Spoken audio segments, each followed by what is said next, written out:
또 전혀 망설임 없이 뛰어드는 것일까요?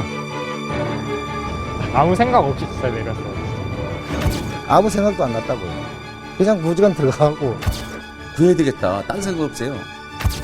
어떤 판단이 의해서 그런 게 아니라 본능적으로 그렇게 가게 됐던 것 같아요. 자신의 목숨이 위태로울 수 있는 상황이 닥치면 피하는 것이 보편적인 심리입니다. 그런데 영웅들은 자신의 안전은 전혀 생각지 않은 채 남을 돕기 위해 반사적으로 행동합니다.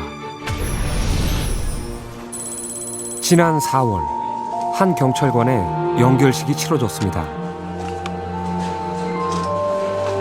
시신을 찾지 못한 채 눈물로 배웅하는 유가족과 동료들. 고 정옥성 경감은 바다에 뛰어든 자살 시도자를 구하려다 강화도 앞바다에서 실종됐습니다. 자살하려는 사람이 이제 외풀에 있다, 이런 신고 내용이었습니다. 그래서 이제 그거를 신고를 접수를 받고 이제 외풀이 쪽으로 이제 나갔죠. 이제. 지난 3월 1일 신고를 받고 출동한 정옥성 경감은 자살하려는 남자를 설득하기 위해 함께 걸으며 대화를 나누고 있었습니다. 그렇게 200~300m쯤 지났을까 갑자기 남자가 바다를 향해 내달리기 시작했습니다. 순찰차 블랙박스에 찍힌 영상입니다.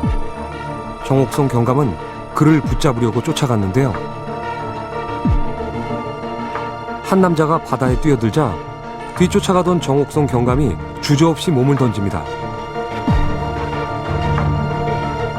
그런데 남자를 잡으려고 손을 뻗는 순간 모습이 사라졌습니다. 그때도 물이 이 정도 아마 들어왔을 겁니다. 그때도 이 정도 들어왔는데 막 뛰어가면서 저 이제 물속에 바로 빠지자마자 넘어졌죠. 그때 바람이 상당히 거의 막 태풍 수준이었으니까 그 바람이 있으니까 파도도 상당히 높았단 말이죠. 얘가. 그래가지고 달리는 힘과 파도에 부딪힌 힘과 해서 쓰러졌어요.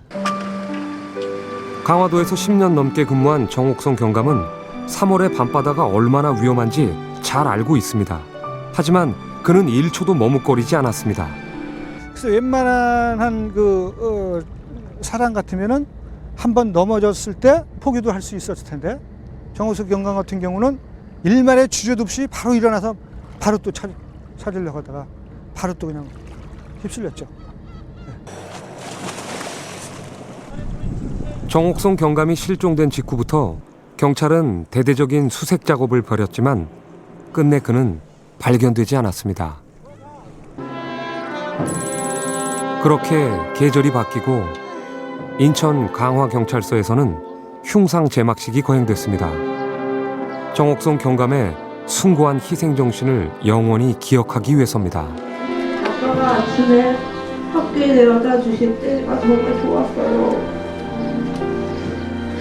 우리들이 교복 입은 모습을 보지도 못하시고 외롭게 혼자 가셨어요.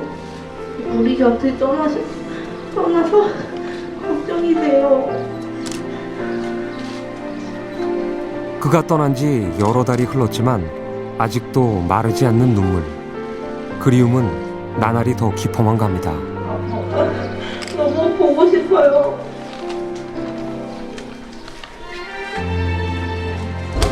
사랑한다고. 사랑 불렀고 애들한테 훌륭한 멋있는 아빠.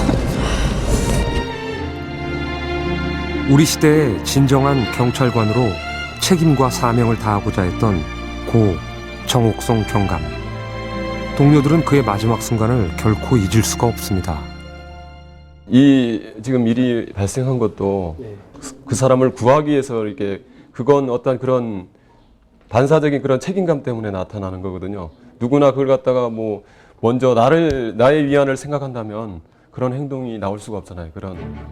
우리는 지하철역에서도 정옥성 경감과 같은 모습을 만나볼 수 있습니다. 지하철이 빠른 속도로 들어오고 있는데도 선로에 떨어진 사람을 구하기 위해 과감히 뛰어내리는 사람들. 위험한 순간, 그들은 왜 자신의 안전을 먼저 생각지 않는 것일까요?